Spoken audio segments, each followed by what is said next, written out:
সারা দেশে গণহারে বিভিন্ন বিশ্ববিদ্যালয়, মেডিকেল কলেজ, সরকারি কলেজ এইগুলোতে ছাত্র রাজনীতি নিষিদ্ধ ঘোষণা করা হয়েছে। এখন পর্যন্ত ৩৩টি বিভিন্ন সরকারি প্রতিষ্ঠানে ছাত্র রাজনীতি নিষিদ্ধ করা হয়েছে। এর মাঝে চমক হিসেবে নতুন করে ঢাকা বিশ্ববিদ্যালয়ে আলোচনায় এসেছে। কিভাবে আলোচনায় আসলো ঢাকা বিশ্ববিদ্যালয়ে ছাত্র রাজনীতি নিষিদ্ধ করার পরে কি ঘটলো সেটা নিয়ে আলোচনা করব দর্শক। এই ভিডিওতে থাকবেন পলিটিক্স টিভির নিয়মিত আয়োজনে।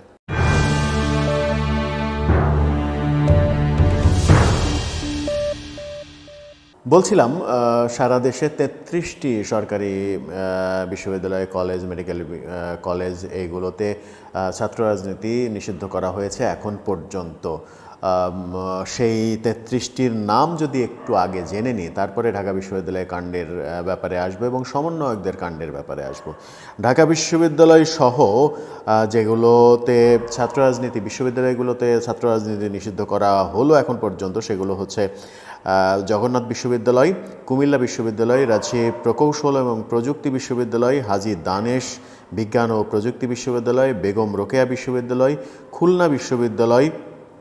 খুলনা প্রকৌশল ও প্রযুক্তি বিশ্ববিদ্যালয়, বাংলাদেশ টেক্সটাইল বিশ্ববিদ্যালয়, নোয়াখালী বিজ্ঞান ও প্রযুক্তি বিশ্ববিদ্যালয়, চট্টগ্রাম প্রকৌশল এবং প্রযুক্তি বিশ্ববিদ্যালয়, পাবনা বিজ্ঞান ও প্রযুক্তি বিশ্ববিদ্যালয়, টাঙ্গাইলের মাওলানা ভাসানী বিজ্ঞান ও প্রযুক্তি বিশ্ববিদ্যালয়, কিশোরগঞ্জের বঙ্গবন্ধু শেখ মুজিবুর রহমান বিশ্ববিদ্যালয়, ঢাকা প্রকৌশল ও প্রযুক্তি বিশ্ববিদ্যালয় ডুয়েট, বাংলাদেশ কৃষি বিশ্ববিদ্যালয়, শেরেবাংলা কৃষি বিশ্ববিদ্যালয়, জাতীয় কবি কাজী নজরুল ইসলাম বিশ্ববিদ্যালয়, সিলেট কৃষি বিশ্ববিদ্যালয় ও বরিশাল বিশ্ববিদ্যালয়।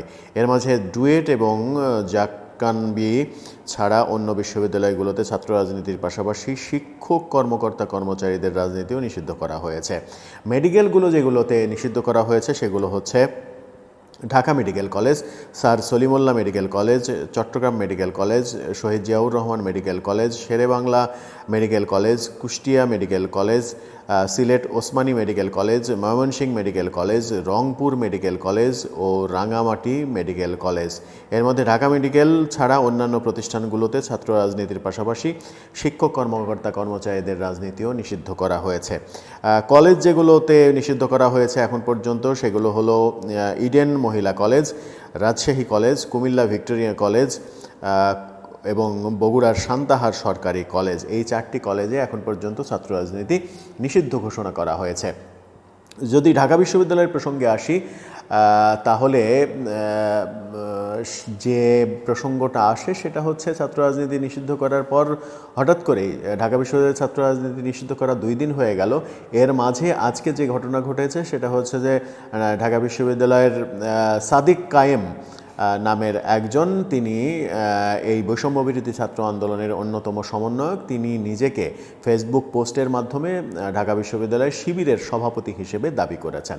যখন ছাত্র রাজনীতি নিষিদ্ধ করা হলো তখন তিনি ঘটা করে সমন্বয়ক থেকে শিবিরের সভাপতি হিসেবে নিজেকে দাবি করলেন, যেটা নিয়ে সারা বাংলাদেশে এরই মাঝে সমালোচনা শুরু হয়েছে। সবথেকে বেশি সমালোচনা যেটাকে কেন্দ্র করে হচ্ছে সেটা হচ্ছে বৈষম্যবিরোধী ছাত্র আন্দোলনের সমন্বয়করা এখন পর্যন্ত দাবি করে আসছিলেন তারা কোনো রাজনৈতিক দলের না, তাদের কোনো রাজনৈতিক উদ্দেশ্য নেই, রাজনৈতিক কোনো উদ্দেশ্য ছাড়া একটা নিরপেক্ষ প্ল্যাটফর্ম থেকে তারা এই বৈষম্যবিরোধী ছাত্র আন্দোলন করেছে।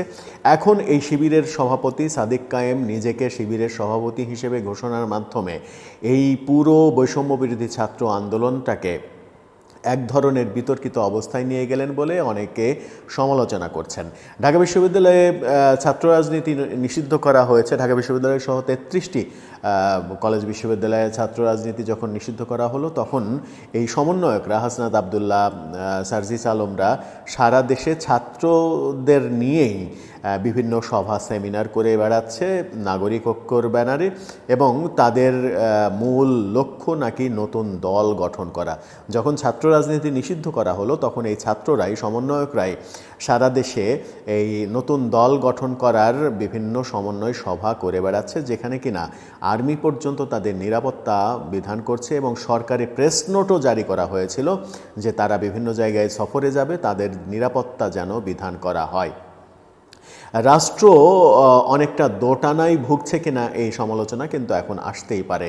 রাষ্ট্রের কাজ নিরপেক্ষ অবস্থানে থাকা। যখন আপনি ছাত্র রাজনীতি নিষিদ্ধ করলেন কিংবা করছেন, যখন আপনার মস্তিষ্কের মধ্যে রয়েছে ছাত্র রাজনীতি নিষিদ্ধ, আজকে তো হঠাৎ করে মাথায় আসছে, আজকে নিষিদ্ধ করা হয়নি, নিশ্চয়ই বেশ কয়েকদিনের প্রক্রিয়ার মাধ্যমেই এটা করা হয়েছে। গতকালকে যখন ঢাকা বিশ্ববিদ্যালয়ে একজন মানসিক ভারসাম্যহীন তরুণকে পিটিয়ে হত্যা করা হয়েছে, তারপরে ছাত্র রাজনীতি নিয়ে আরও বেশি সমালোচনা শুরু হয়েছে। যদিও যারা মেরেছে তারা কোনো নির্দিষ্ট দলের সদস্য কিংবা সক্রিয় সদস্য, নেতা এরকম কোনো কিছুই না, তারা সাধারণ ছাত্র এবং তারা প্রত্যেকেই এই বৈষম্য বিরোধী ছাত্র আন্দোলনের যোদ্ধা। অনেকে সমন্বয়কও রয়েছেন, একজন হল সমন্বয়ক, দুইজন হল সমন্বয়ক রয়েছে, এরকম শোনা যাচ্ছে। এই কাণ্ডের পরে ছাত্র রাজনীতি নিষিদ্ধ হবে এটাই স্বাভাবিক। ছাত্র রাজনীতি নিষিদ্ধের সুফল কুফল দুটাই রয়েছে। এই মুহূর্তে যদি বাংলাদেশে ভোটাভুটি করা হয় যে ছাত্র রাজনীতি নিষিদ্ধের পক্ষে নাকি বিপক্ষে, আপনি হয়তো ভোট নিষিদ্ধের পক্ষেই বেশিরভাগ পড়বে। কিন্তু ছাত্র রাজনীতি বন্ধ করলে বাংলাদেশের রাজনীতির দরজা যে বন্ধ হয়ে যাবে, বিরাজনীতিকরণ শুরু হবে এবং রাজনীতিবিদ গড়ে উঠবে না। রাজনীতিবিদ গড়ে না উঠলে ভবিষ্যতে দেশের রাষ্ট্র কাঠামো অরাজনৈতিক ব্যক্তিদের আন্ডারে চলে যাবে। যেমন এখন অন্তর্বর্তীকালীন সরকার, এরা অরাজনৈতিক ব্যক্তি বলেই এদেরকে দেশ চালাতে অনেকটা হিমশিম খেতে হচ্ছে। চারিদিকে অস্থিরতা, সেই অস্থিরতাগুলো মোকাবেলা করতে তাদের বেগ পেতে হচ্ছে। এরকম পরিস্থিতিতে ছাত্র আন্দোলন, ছাত্র রাজনীতি নিষিদ্ধ করা এবং ছাত্র রাজনীতি নিষিদ্ধ করার পরে যে সকল চিত্র ফুটে উঠছে, বিশেষ করে ঢাকা বিশ্ববিদ্যালয়ের শিবির সভাপতি নিজেকে বীর দর্পে আমি শিবিরের সভাপতি এভাবে ঘোষণা করা, পাশাপাশি সরকারের আবার ছাত্র রাজনীতি বন্ধ করে দেয়া, নিষিদ্ধ করা। যদিও ঢাকা বিশ্ববিদ্যালয়ের ইতিহাসে এই সরকারের আগমনের আগ পর্যন্ত জামাত শিবিরের রাজনীতি নিষিদ্ধ ছিল, জামাত শিবিরের কর্মকাণ্ড নিষিদ্ধ ছিল। কিন্তু এই সরকার আসার পর থেকে শিবির নতুন করে আবার তাদের কার্যক্রম চালাবে বলে সেই প্রত্যাশা নিয়ে সামনে আগাচ্ছে বোধহয়। কিন্তু যখন ছাত্র রাজনীতি নিষিদ্ধ করা হলো, তখন শিবিরের সভাপতি সমন্বয়কের খোলস ভেঙে বেরিয়ে এসে নিজেকে যখন শিবির সভাপতি হিসেবে দাবি করলেন, তখন মনে হয় যে সব কিছু কেমন যেন মানে অনেকটা ওই মিজু আহমেদের বাংলা সিনেমার ডায়লগের মতো ল্যাটাফেটা মানে মিজু আহমেদের ডায়লগ, সেই ঐতিহাসিক ডায়লগ ল্যাটাফেটা পেকে গেল, ল্যাটাফেটা পেকে যাচ্ছে সম্ভবত। এই ল্যাটাফেটা যেন না পাকে সেই জন্য সরকারকে আরও বুদ্ধিদীপ্ত সিদ্ধান্তের দিকে আগাতে হবে এবং যে সিদ্ধান্ত নেওয়া হোক সেই সিদ্ধান্ত যেন সবার জন্য প্রযোজ্য হয়।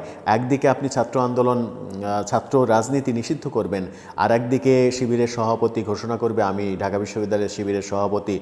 সার্জিস আলম হাসনাত আবদুল্লাহ সারা দেশে ছাত্রদের নিয়ে সমন্বয় সভা করে বেড়াবে। তারা মানে লেখাপড়া বাদ দিয়ে ছাত্ররা শুধু বিভিন্ন রকমের মব জাস্টিসের মধ্যে থাকবে। এই অবস্থা থেকে উত্তরণের পথ খুঁজে পেতে চাই জাতি, যে পথ খুঁজে বের করার দায়িত্ব এই সরকারের। এখন দেখার বিষয় সরকার কতটা সফল হয়, কতটা ব্যর্থ হয়, তার উপরেই বাংলাদেশের ভবিষ্যৎ অনেকটা নির্ভর করছে।